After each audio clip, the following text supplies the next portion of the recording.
Michael Jordan versus LeBron James, the dumbest debate in basketball. Athletes like Wilt Chamberlain, Bill Russell, Kareem, Magic Johnson, and Larry Bird were perhaps the best of all time at one point. But Chicago had achieved their second three-peat, their sixth NBA title, in 1998 after winning a second one. Michael Jordan virtually sealed his status as the greatest of all time. However, in 2001, rumors started to circulate about 16-year-old LeBron James claiming that he was the next Michael Jordan and possibly the greatest NBA prospect ever. LeBron was the top pick in the 2003 NBA draft and quickly made an impact, winning back-to-back MVP awards in 2009 and 2010 and leading the Cleveland Cavaliers to the 2007 NBA Finals. However, after bringing his skills to South Beach, the rivalry between LeBron and Michael Jackson truly started to heat up. It then erupted and became unavoidable following the 2016 NBA Finals, when LeBron defeated the greatest regular season squad in history 3-1 to win his third NBA championship. Cleveland, this is for you. Many began to question whether LeBron had now reached Jordan's level, with some even thinking he had exceeded him. Michael Jordan couldn't fill LeBron's shoes. Come on now, dog, come on, man. But this debate right here, yes, it's the most ridiculous one in basketball history. After comparing their career high points, key accomplishments, advanced statistics, and intangibles, it's clear that Michael Jordan is the greatest of all time. Since LeBron's career longevity is the main factor that distinguishes him from Jordan, let's start there. Because of his longevity, LeBron James has achieved several notable feats, including being the greatest scorer in NBA history. He currently holds the all-time scoring record, having the most all-team choices in the league and having the highest lifetime value above replacement player ranking. All of these are undeniably incredible accomplishments that demonstrate LeBron's decades-long, absurdly good skill. But it only shows that he has played longer. It doesn't show that he's a better player. For instance, nobody disputes that LeBron James is a higher scorer overall and a one-time scoring champion based only on his point total, except they may be high on drugs. Why? The reason for this is that throughout the same number of games, Michael Jordan scored more points on average, more points per minute, more points overall, and 10 scoring championships. Alright, 10. To be clear, longevity is not the most important criterion for determining greatness. Karl Malone would be regarded as a top 5, if not top 10, player if longevity was such a deciding factor. He ranks third all-time in points, third among NBA first-team selections, and fourth in value above replacement player lifetime ranking. Is he even included in the top 10 lists, though? Not. This idea that longevity doesn't matter as much when discussing brilliance applies to other sports as well. Despite having more goals than Thierry Henry, Wayne Rooney was not seen as a superior player or scorer because he participated in a lot more games. Likewise, even if he has more throwing yards and touchdowns than legends like Joe Montana and Steve Young, Vinny Testaverde, that guy is not regarded as one of the best quarterbacks. Let's now discuss the essential requirements for becoming the GOAT. Let's start by examining peaks. It doesn't matter if you choose to narrow or widen their peaks. Jordan has unquestionably reached a higher peak than LeBron.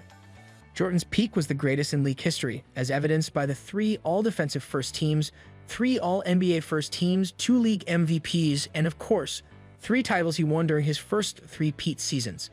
In those 3 years, Jordan led the league in all of the following advanced metrics: player efficiency rating, offensive win shares per 48 minutes, offensive box plus minus, and value over replacement player ranking.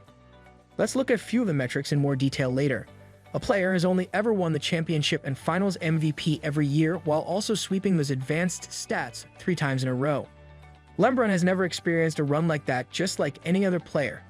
LeBron didn't win any championships despite sweeping the same advanced stats in his first 2 MVP seasons. Just months after declaring he was going to win 8 rings with the Heat, he was humiliated by the Mavericks in the NBA Finals the following year, amid his prime. Not 2, not 3, not 4, not 5, not 6, not 7, and when I say that, I believe it. LeBron only ever won a championship game and swept the same advanced stat categories as Michael Jordan in the 2011 to 2012 campaign. Naturally, LeBron had a fantastic season the next year, winning his only back-to-back title and earning another MVP award. Therefore, it's clear that Jordan's was higher and more successful when examining a more condensed peak. The same is true if you wish to increase their peaks, since that essentially gets us to their career metrics and accomplishments, which are again not even near. Upon quickly examining their career awards and trophies, we find that, excluding all-star appearances, LeBron has 40, while Michael Jordan has 52. Jordan's awards and trophies are more heavily weighted in the GOAT conversation, with more finals MVPs, MVPs, scoring champions, and Defensive Player of the Year won. Jordan thus undoubtedly wins this category. Moving on to more complex statistics, they once again demonstrate the stark differences between LeBron and MJ. First, in terms of worth over a replacement player, both players have 9 times led the league. LeBron only has 2 seasons that rank in the top 10 all-time for this category compared to 6 seasons for Jordan. In this area, Jordan holds the all-time highest per-game average as well. Afterward, comparing box plus minus, Jordan was ahead of the league 9 times compared to LeBron's 7. Going on to win shares, LeBron led the league 5 times compared to Michael Jordan's 9, and Jordan is the only player from the modern era to have an all-time season ranked in the top 15 or top 10. Jordan once again has the greatest average of all time in both the regular season and the playoffs when it comes to winning share per 48 minutes. Jordan outscored LeBron 6 times to Jordan's 7 in terms of PER. Jordan leads the pack in both the regular season and the postseason in terms of PER average, with LeBron or Jokic having the second highest average. Last but not least, Jordan led the NBA in offensive box plus minus 9 times to LeBron's 6. You guessed it, most likely. In this area, Jordan has the best average during the regular season and the postseason. As we can see, MJ outperforms LeBron and every other former player in the league in terms of advanced stats. Let's now discuss intangibles, which include qualities like heart, spirit of competition, winning mentality, and the capacity to lead your team to victory. To be honest, LeBron James was more competitive than Michael Jordan. This is demonstrated by his anti-competitive decision to form teams with other elite players in the league rather than fight them. Jordan would never have made this decision since he had a fierce sense of competition. There is no way that, in retrospect, I could have called up Larry or Magic and said, "Hey, let's get together and play on one team." To be honest, I was attempting to defeat those men. They might or might not have been on my team. It's evident from looking at the dream team that they would have been on our team if we had been, and there wasn't a lot of rivalry between them. As a competitive person, I enjoy playing against other competitive players to observe what kind of play they have. LeBron knew, as was recently disclosed, that he couldn't lead his team to a championship against players like Kobe, who had a stronger desire to win. I recall turning off my television as soon as Kobe raced to seize the ball. "LeBron, okay, Leon, that was our summer free agency," I said. They were simply in control. Kobe was like getting all these rings. I thought, wait a minute, hold on, he has 5, and we have 1. No. In contrast, consider Jordan, who in the 1993 NBA Finals also led 2-1 against the top team in the league, the Phoenix Suns, who also had MVP Charles Barkley. What did MJ do, knowing how important a victory in Game 4 would be? He scored 33 points on 14 of 20 shots in the first half alone, dropping 55 points. Jordan Michael 14/20. With 33 points, he is ahead.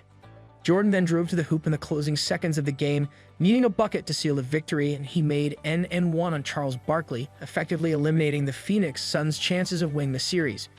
In conclusion, both LeBron James and Michael Jordan are incredible players. But when comparing the main giveaway categories, it's evident that Michael excels in every one of them.